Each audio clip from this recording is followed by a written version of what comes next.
So இன்றைக்கு பார்க்கலாம் இல்லைங்களா, போலீஸ் ஃபோர்ஸ், போலீஸ் துறை, காவல்துறை என்பது இப்போ நவீன கால நடைமுறைகளில் முக்கிய நடைமுறையாக இருக்கு. ஆனால் இதெல்லாம் வந்து இந்த முறைமை எல்லாம் எப்பயோ 1400 வருஷத்துக்கு முன்னாடி உமர் ரலியல்லாஹு அன்ஹு சிறப்பாக அமல் செஞ்சாங்க. அவங்களே நைட்ல பெட்ரோல்லாம் போவாங்க. இதெல்லாம் சமீப கால கண்டுபிடிப்பு, நாங்க தான் கண்டுபிடிச்சோம்னு மேற்கத்திய உலகம் பீத்திக் கொண்டு இருக்கிறது. ஆனால் அது உண்மை இல்ல. 7ஆம் நூற்றாண்டிலேயே உமர் ரலியல்லாஹு அன்ஹு ஆட்சியில இதெல்லாம் எப்பயோ வந்து சட்ட அமலாக்கம் வந்து அமைப்பு மிகவும் ஒழுங்காக இருந்தது. ஷுர்தா என்று சொல்லுவாங்க ஆரம்பகால போலீஸ் அமைப்புக்கு. உமர் ரலியல்லாஹு காலத்துல ஷுர்தா என்ற பாதுகாப்பு படை இருந்தது. இப்ப இருக்கக்கூடிய போலீஸ் ஃபோர்ஸ் மாரி. அவங்களுடைய பணிகள் என்னன்னு பார்த்தீங்கன்னா, நகரத்துல இருக்கக்கூடிய சட்டம் ஒழுங்கை பாதுகாக்கிறது, திருட்டு, கொள்ளை, அநியாயம் நடக்காம தடுக்கிறது, இரவு ரோந்து போறது, குற்றவாளிகளை கைது செஞ்சு நீதிமன்றத்துக்கு அனுப்புறது, ஏன் சில நேரத்துல மக்களுக்கு உதவி கூட செய்வாங்க ஏதாவது ஒரு விஷயத்துல. இது இன்றைய போலீஸ் டிபார்ட்மெண்ட்டுடைய மாதிரி அதே மாடல் வந்து எப்பயோ வந்துருச்சு, செயல்பட்டது. நைட் பெட்ரோல் போவாங்க, இரவுல ரோந்து போவாங்க இல்லையா? உமர் தாமே இரவுல என்ன செய்வாங்க, நகரங்களுக்கு போய் முழுவதுமா சுற்றி பார்ப்பாங்க, ஏதோ தவறு நடக்குதா இல்லையான்னு. ஸோ ஒரு வீட்டில் குழந்தை பசி காரணமாக அழுவதை கேட்டாங்க அவங்க. உடனே பைத்துல் மால்ல இருந்து உணவை எடுத்து சென்று தாமே அதை சுமந்து கொண்டு போனாங்க. அவங்களே வந்து உணவை ப்ரிப்பேர் பண்ணி கொடுத்தாங்க அந்த பிள்ளைங்களுக்கு. யார் செய்வா? எந்த ஆட்சியாளர் செய்வாது இல்லைங்களா? இன்று வந்து கம்யூனிட்டி பாலிசிங்லாம் நவீன காலத்துல வந்திருக்கு இல்லைங்களா? மக்கள் நலனை கண்காணிக்கும் சமூக போலீஸ்லாம் வந்திருக்கு.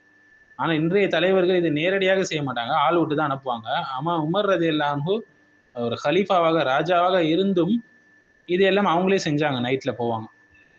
ஸோ அதிகாரிகளுக்கு கடுமையான கண்காணிப்பு இருந்தது. ஆளுநர்களுடைய சொத்து பட்டியல் வந்து பதிவு செய்யப்பட்டுச்சு. ஏதாவது ஒரு புகார் வந்தா உடனே அதை விசாரிப்பாங்க. அதிகார துஷ்பிரயோகம் செய்யப்பட்டால் உடனே அவங்கள நீக்கிடுவாங்க அந்த அவங்களுடைய போஸ்டிங்ல இருந்து.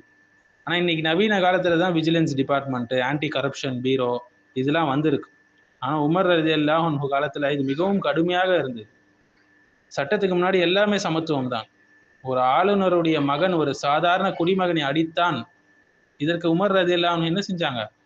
அவனை நீ அடிக்கலாம் என்று நீதி வழங்கினாங்க. இன்னைக்கு நடக்குமா? Equality before law, no one above the law, இதெல்லாம் இப்பதான் பேசுறாங்க. இன்றைய அரசியல் அமைப்புல தான் எழுதப்பட்டுச்சு. ஆனா 1400 ஆண்டுக்கு முன்பே இதெல்லாம் நடைமுறையில் இருந்தது.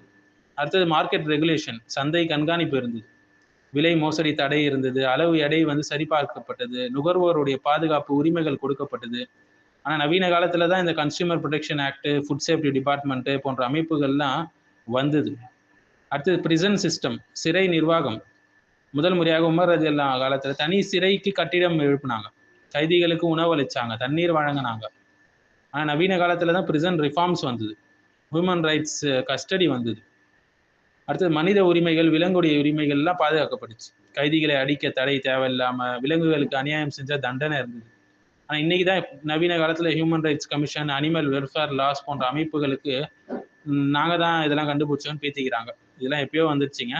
ஸோ இன்றைய உலகத்துல இருக்கக்கூடிய போலீஸ் ரிஃபார்ம் ஆகட்டும், ஹியூமன் ரைட்ஸ் ஆகட்டும், ஈக்குவாலிட்டி பிஃபோர் லா ஆகட்டும், என்னதான் பேசினாலும் சரி, இதெல்லாம் உமர் ரலியல்லாஹு அன்ஹு அவங்களுடைய காட்சியில இந்த கண்காணிப்பு, பொறுப்புணர்வு, நேரடி மக்கள் தொடர்பு, அதிகார துஷ்பிரயோகத்துக்கு தடை, சட்டத்திற்கு முன் சமத்துவம், இதெல்லாம் எப்பயோ நடைமுறைப்படுத்திட்டாங்க. காரணம், இஸ்லாம்ல, குரான்லயும், சுன்னாலையும் இது சொல்லப்பட்டிருக்கு. அதை தான் அவங்க ஆட்சியா செஞ்சாங்க.